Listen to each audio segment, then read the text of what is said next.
Thank you. Hoping to have reached a certain IT person named Rubix. Hello, Rubix. What do you mean, how did I find you? You do know you're at the job, right? I called your desk phone? Anyway, I need your help with something. There's a certain box too high up, and I cannot seem to reach it. I'm not climbing a ladder in these 6-inch heels, and the nails are too precious to damage. So I thought I'd ask you. You're not that busy. Help, please.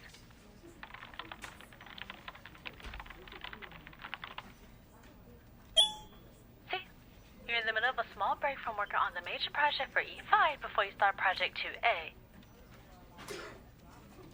Rubix, you have yet to realize who I am. I guess stalker can suffice. Now get your ass down here before I flood your screen with a bunch of talking Furbies. No, not furries. Furbies. You know those freaky looking things that somehow knew what you were doing and would talk randomly even without batteries? Never mind. Get down here. I'm in the storage room 7B, 5th floor.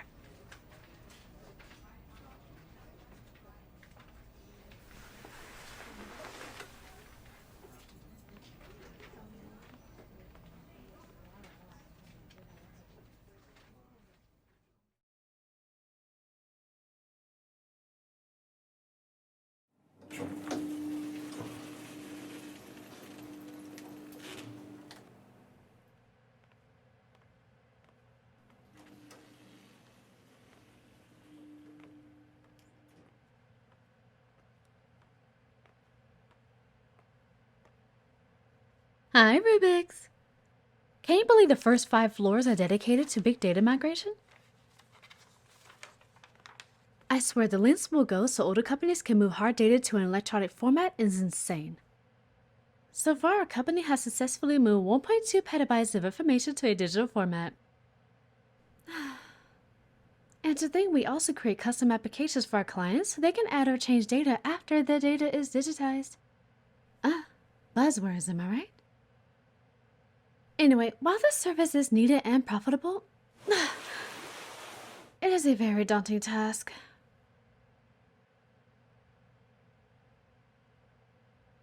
Yes, we use automated systems when we can, such as scanner text systems, image scanning, and so on.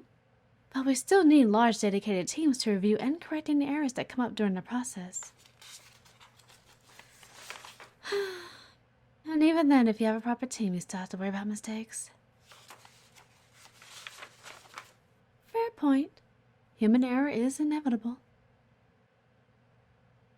Data breaches. Elaborate.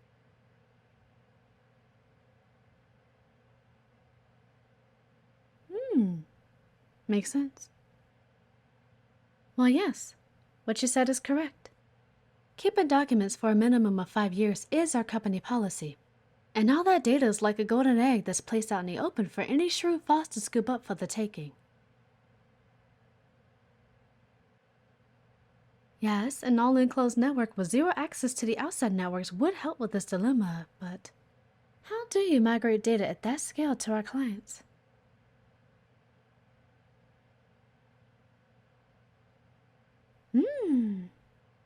Interesting.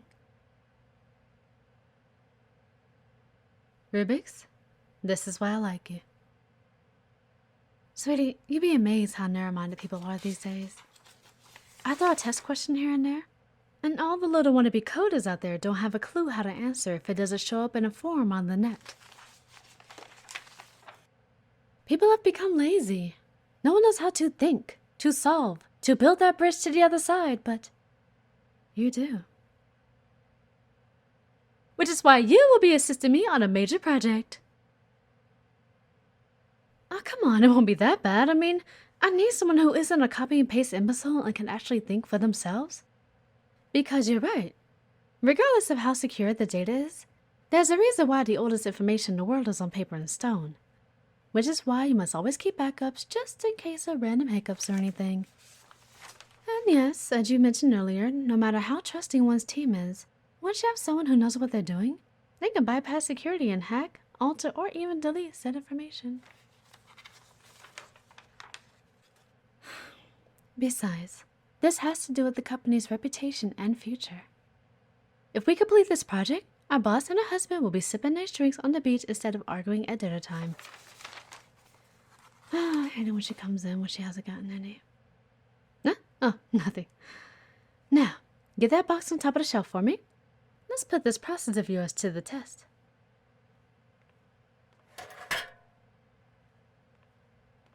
So, how have you been?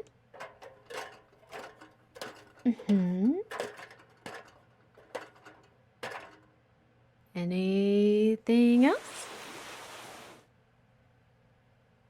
Ah. Thanks. Am I sitting in here?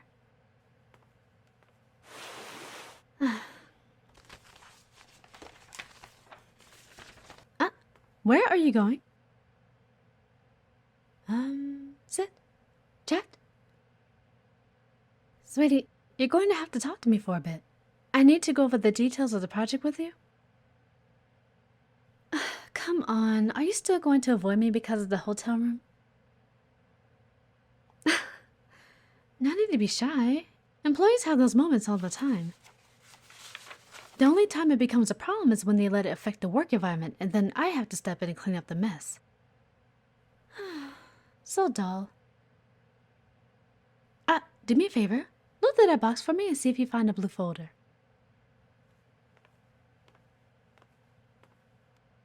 It's over here. Huh?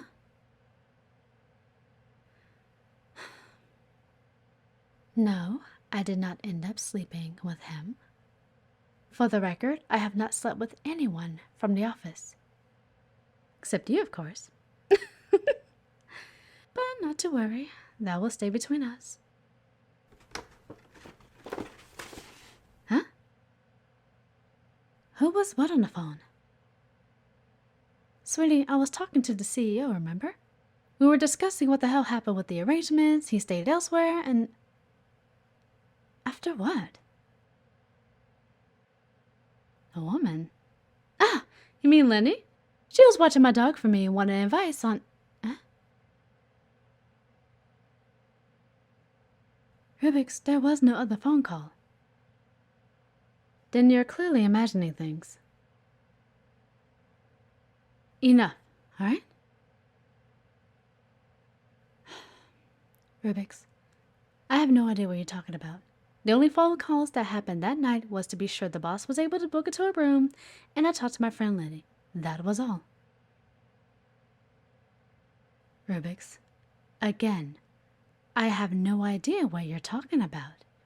The only female voice you heard was when I spoke to my friend Lenny. So enough.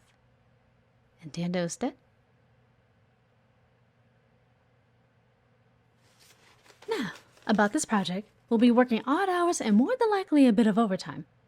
Not to worry, this will not impact your job. I'll update your boss on this and let her know you'll be busy for the time being and to find someone else to fill your role until this project is done. I'll more than likely be calling you in the middle of the night, spending time at your place, and... What? Of course your place. This is... Rubik's, this is a big deal. We have to be connected almost 24/7. I don't care if you're not interested. It has to be you. Besides, this will look great on your resume and can set you up for future promotions either here or at other companies. If you want to venture out, of course. Just saying.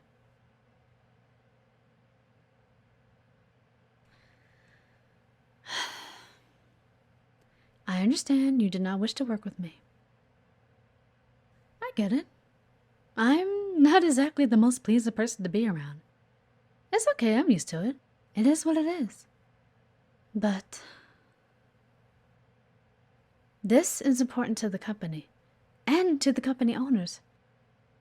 Who, by the way, I have to answer to if I cannot explain why I cannot find a reliable candidate to help me with this project. Especially when there are more than a handful of candidates that they put in my direction, but I chose you. What do you mean, why? Did you not hear what I said earlier?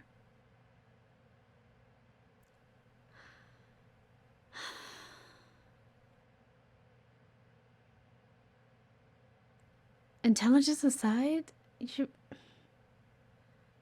You're straight to the point, Rubix. You don't miss anything in your work. You know well how to argue back and speak your piece if you feel something isn't right.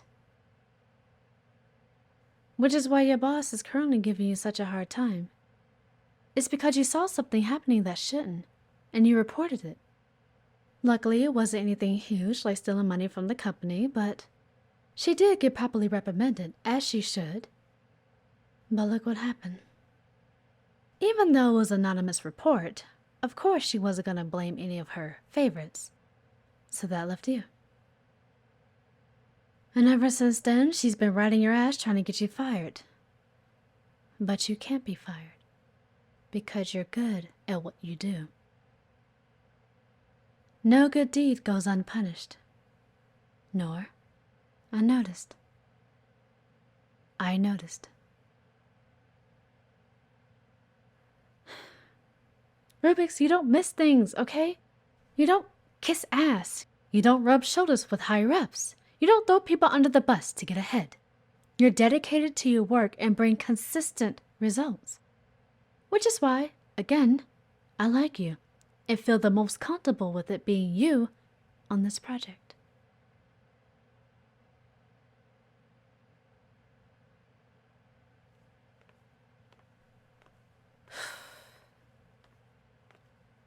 You'll get a $30,000 bonus on top of your usual salary. Yes, you'll receive $10,000 at the start of you signing some contracts.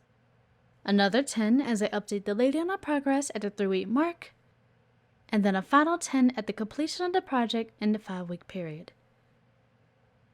And I'm pretty sure after you're done, you'll have one hell of a promotion to work directly with the CEO himself.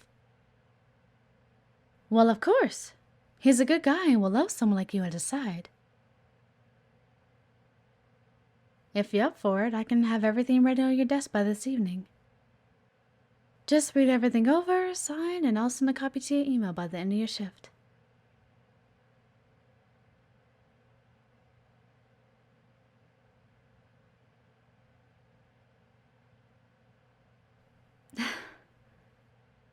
Thank you.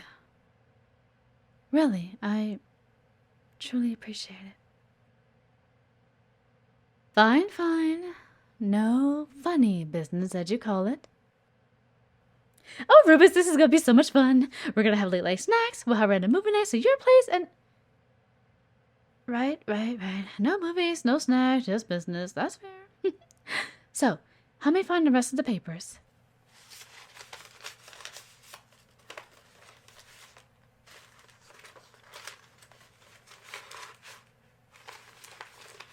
So, how have you really been?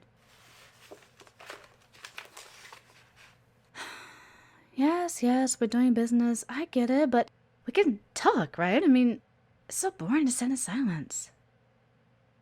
By the way, did you see Shelly's outfit today? I can tell she's not having the best of time at home, but she's finding a nice interest with the guy on floor 10. He's single, and they've been getting pretty close, having the same lunch breaks as of late. Right, you're not interested in gossip. However, it's not gossip if it starts to affect the work environment. For instance, she's lagged off on her reports for a couple of weeks, but lately they've been improving since her new interest at work. Now, his work, however, has started to fluctuate, and people are starting to notice. So, seems I'll have to butt in if that continues to be the case. See? Not gossip, just observation. Found it. Huh? Strange. Pale's been complete, but it's shown different on... Huh? Oh, nothing. Just some old data that needs to be updated. Which is why we're here.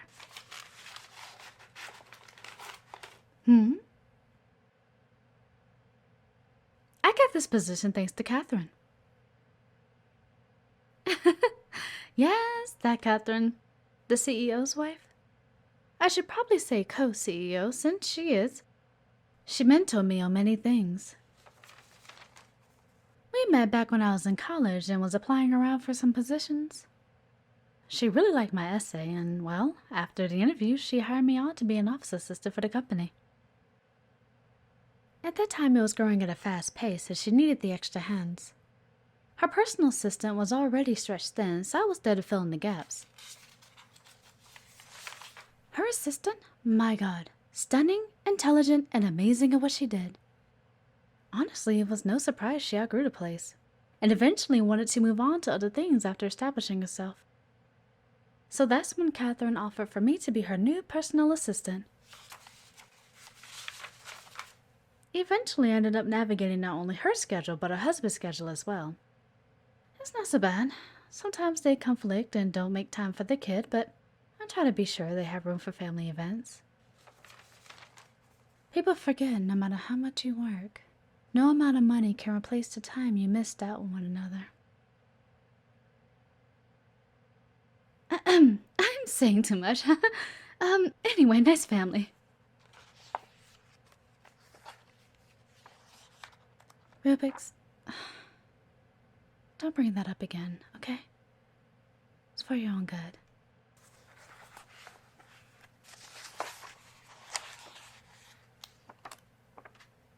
Huh? Of course I still have the knife on me. See?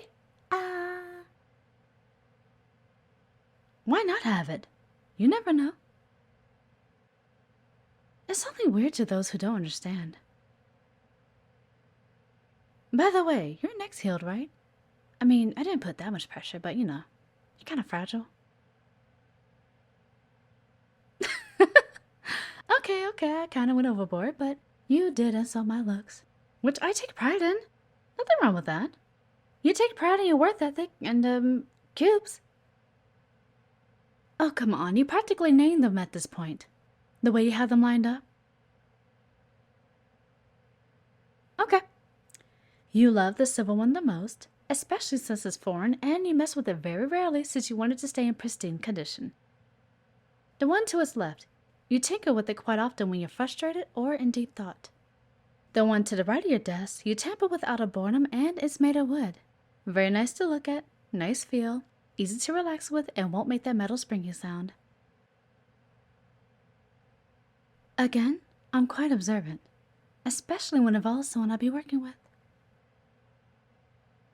Oh, the next few weeks are going to be so interesting. I can't wait to see your place. I'm totally coming to your place. We need to get your laptop set up and...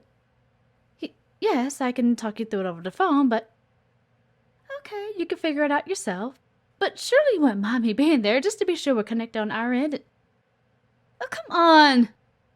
I'm gonna get you to open up to me eventually, you know. Yes, I am. Yes, I am.